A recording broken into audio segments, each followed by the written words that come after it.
একদম ঘরে বসে বসে কিন্তু সুন্দর সমুদ্র উপভোগ করতে পারবে।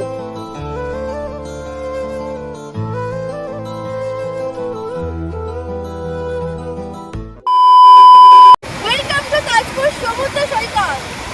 25 অগস্ট ধর্মতলা থেকে রাতের বাস ধরে আমরা পৌঁছে গেলাম বালিশাই মোড়ে। সেখান থেকে টোটো করে প্রায় 15 মিনিটের মধ্যে পৌঁছে গেলাম আমাদের রিসর্টে। এই নিয়ে প্রায় আমরা 8-9 বার তাজপুর এসেছি। তাজপুরের আরো ভিডিও আমার চ্যানেলে রয়েছে, কিন্তু এইবার তোমাদের একদম সি ভিউ রিসর্টের সন্ধান দেব।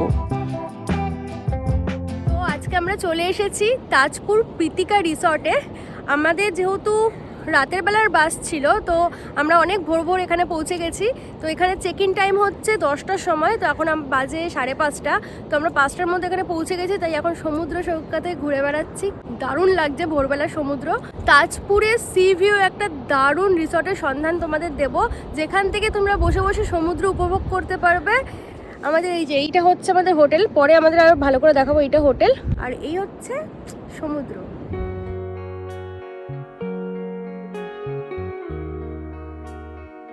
এটা হচ্ছে রিসর্টের ভিতরেই একটা কমন সিটিং এরিয়া, যেখানে বসে বসে কিন্তু তোমরা দারুণভাবে সমুদ্র উপভোগ করতে পারবে।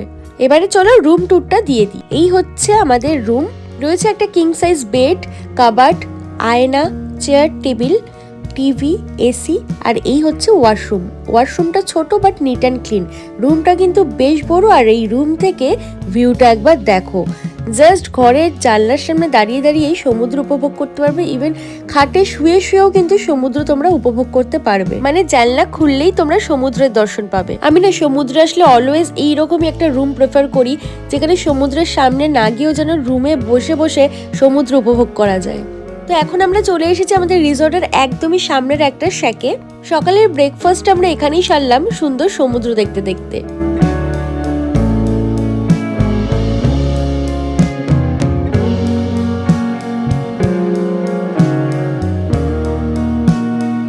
ব্রেকফাস্ট সেরে আমরা ঝাঁপিয়ে পড়লাম সমুদ্রের জলে স্নান করতে।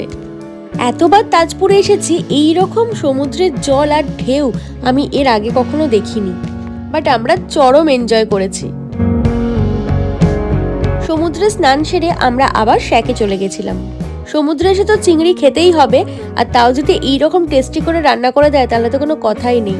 আর তাজপুরে এসে এইরকম সমুদ্র দেখতে দেখতে শ্যাকে বসে খাবার মজাই কিন্তু আলাদা। আমরা এই শ্যাকেই লাঞ্চ করেছিলাম, তারপর আবার সন্ধ্যাবেলা এখানে এসেছিলাম কাঁকড়া খেতে। কাঁকড়া আমার ভীষণ ফেভারিট, আর সমুদ্রে আসলে তো আমি কাঁকড়া খাবোই। আর এই কাঁকড়াটা কিন্তু মারাত্মক টেস্টি ছিল। তাজপুরে প্রচুর শ্যাক রয়েছে, আর এই শ্যাকটার নাম হচ্ছে দুষ্টু হোটেল অ্যান্ড রেস্টুরেন্ট। ভীষণই কোয়ালিটি আর মারাত্মক টেস্টি খাবার পাওয়া যায়। এত টেস্টি খাবার আমি এর আগে কখনো কোনো শ্যাকে খাইনি। নির্জন সমুদ্র সৈকত দিয়ে হাঁটতে এত ভালো লাগছে যে কি বলবো, অসাধারণ। কিছু দেখা যাচ্ছে না। Good morning. আজকে তাজপুরের second day and last day. ঘরে বসে বসেই সমুদ্র উপভোগ করতে করতে চলে গেলাম সি বিচে।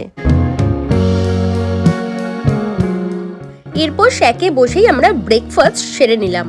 আজ তাজপুর থেকে যাব সাইট সিন করতে উড়িষ্যার একটি জাগ্রত শিব মন্দিরে। তো আমরা গাড়ি করে মেরিন ড্রাইভ ধরে রওনা দিয়েছি উড়িষ্যার উদ্দেশ্যে। এখান থেকে প্রায় 40 মিনিট মতো লাগবে। আর এই মেরিন ড্রাইভের রাস্তাটা কিন্তু ভীষণই সুন্দর ছিল। দীঘাতে কিন্তু বিশাল বড় জগন্নাথের মন্দির তৈরি হচ্ছে, এখনো মন্দিরের ভিতরে কাজ চলছে। তো আমরা পৌঁছে গেছি চন্দনেশ্বর মন্দিরে। খুবই জাগ্রত এই শিব মন্দির। শোনা যায় ভক্তদের সমস্ত মনস্কামনা এখানে পূর্ণ হয়। মন্দির দর্শন করে আমরা চলে গেছিলাম ওল্ড দীঘাতে, তারপর সেখান থেকে শঙ্করপুর। কিছুক্ষণ সেখানে সময় কাটিয়ে পৌঁছে গেলাম আবার তাজপুর সমুদ্র সৈকতে। এইদিকে আমার হাজবেন্ড আমাকে বার্থডে সারপ্রাইজ দেওয়ার জন্য একটা দারুণ অ্যারেঞ্জমেন্ট করেছিল।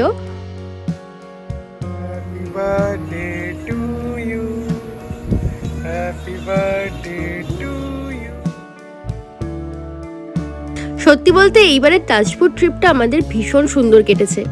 কেক কেটে আমরা আবার চলে গেছিলাম শ্যাকে। এখানে ডিনারটা করেছিলাম। তো আমাদের জন্য অ্যারেঞ্জমেন্টে ছিল বিরিয়ানি, জন্মদিন ট্রিট বলে কথা, আর আমার ফেভারিট ডিশ বিরিয়ানি। তো চলো এখন বাড়ি ফেরার পালা। আমরা রাতের বাসে বাড়ি ফিরবো। তো আমাদের টোটো দাদা চলে এসেছে। এই দাদার নাম্বার কিন্তু আমি তোমাদেরকে ডেসক্রিপশন বক্সে দিয়ে দেবো। এত ভালো আর এত কেয়ারিং।